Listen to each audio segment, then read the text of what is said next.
Halo, kembali lagi bersama kami di Partai X.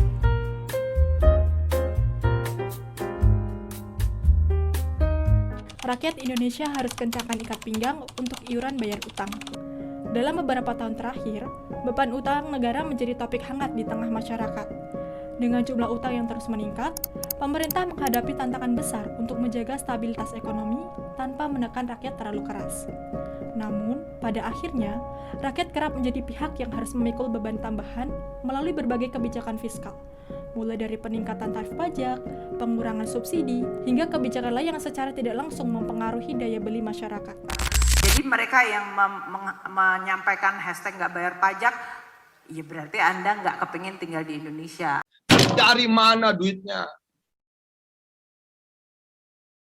Dari mana duitnya? Ya nggak tahu, tanya yang mau tanya saya.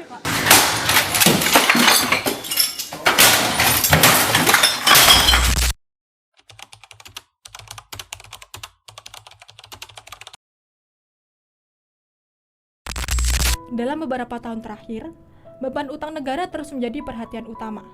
Dengan posisi utang pemerintah mencapai 8.502,69 triliun pada Juli 2024, utang negara yang terus bertambah ini, baik untuk mendanai pembangunan infrastruktur maupun menutupi defisit anggaran, menuntut pembayaran bunga dan cicilan yang tidak kecil. Setiap tahun, alokasi APBN untuk membayar utang memakan porsi yang signifikan. Bahkan, kadang mengalahkan belanja untuk sektor lain seperti pendidikan atau kesehatan. Konsekuensinya, pemerintah harus menggali sumber pendapatan lebih dalam, yang artinya rakyat harus mengencangkan ikat pinggang. Kebijakan ini seringkali diwujudkan dalam bentuk kenaikan pajak seperti PPN atau penghapusan berbagai bentuk subsidi yang selama ini membantu meringankan beban masyarakat, seperti subsidi BBM dan listrik.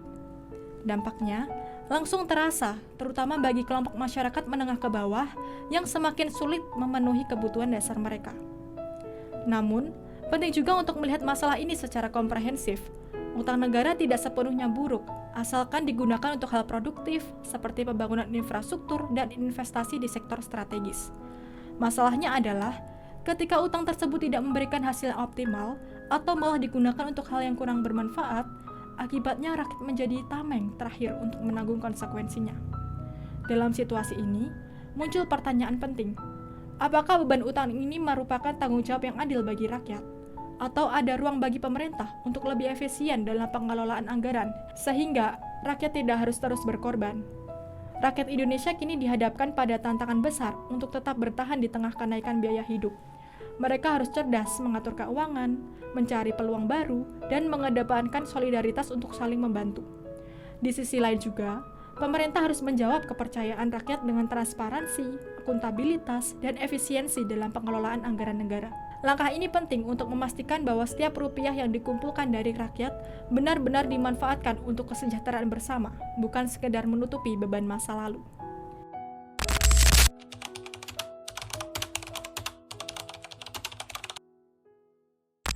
Saat ini, utang negara digunakan untuk membiayai pembangunan infrastruktur dan proyek besar seperti Ibu Kota Nusantara.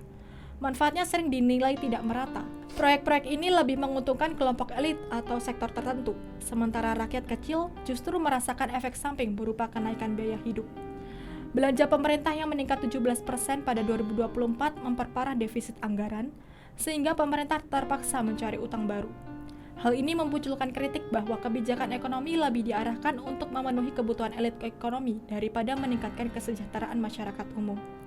Meskipun pemerintah mengklaim utang negara ini masih dalam batas aman, angka utang yang begitu besar berpotensi menjadi beban fiskal di masa depan, terutama mengingat proyeksi utang jatuh tempo sebesar 800 triliun pada 2025 sampai 2027.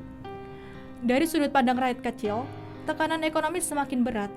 Kenaikan harga kebutuhan pokok dan biaya hidup memperparah kesenjangan, terutama di kalangan masyarakat berpenghasilan rendah yang minim akses subsidi dan insentif ekonomi langsung.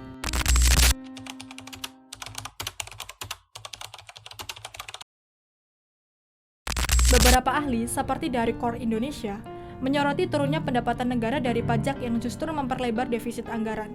Ini memaksa pemerintah lebih bergantung pada utang baru, sehingga risiko fiskal bertambah besar.